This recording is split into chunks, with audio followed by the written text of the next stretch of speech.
బెంగ పెట్టుకోకమ్మా, వచ్చి నా వీపు మీద కూర్చో అన్నారు. అంటే అమ్మ చూసిందిట, పక్కున నవ్వింది.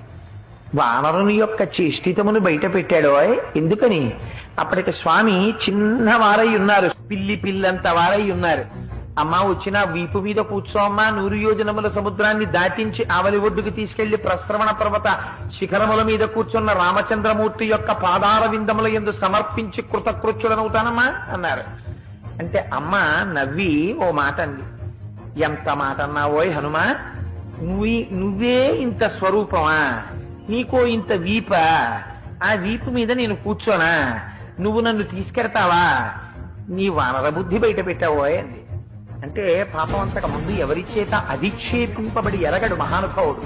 అంత మాట నేసింది అమ్మ నన్ను. ఇదే నా స్వరూపం అనుకుంటోంది. నా స్వరూపం ఏమిటో అమ్మకి చూపించాలనుకున్నాడు. మెరుమందర సంకాశౌ భవౌదీప్తానల ప్రభ అగ్రతవ్యవతస్తేచ సీతాయా వనరోత్తమ. ఒక్కసారి మేరుపర్వత శిఖరాలు ఆకాశాన్ని చుంబిస్తూ ఎలా ఉంటాయో అంత స్వరూపాన్ని పొందేసి పెద్ద పెద్ద పాదాలతో, పిక్కలతో, మోకాళ్లతో, బలిసినటువంటి తొడలతో, సన్నటి నడువుతో, విశాలమైనటువంటి వక్షస్థలంతో, శంఖం లాంటి కంఠంతో, కాల్చిన పెనం లాంటి ముఖంతో, వాడి అయినటువంటి కోరలతో, పచ్చటి కన్నులతో, పెద్ద శిరోజములతో, మహానుభావుడు పరిఘల వంటి భుజములతో, పెద్ద పెద్ద వేళ్లతో, అంతంత అరిచేతులతో స్వామి నిలబడేటప్పటికీ అంత పైకి చూసి అమ్మ ఆశ్చర్యపోయింది. నాయనా, నాకు తెలుసయ్యా నువ్వెవరో.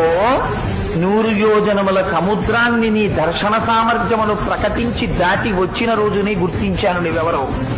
ఇలా రాగలిగినటువంటి శక్తి ఒక్క గరుత్మంతుడికుంది, నీ తండ్రి వాయుదేవుడికుంది.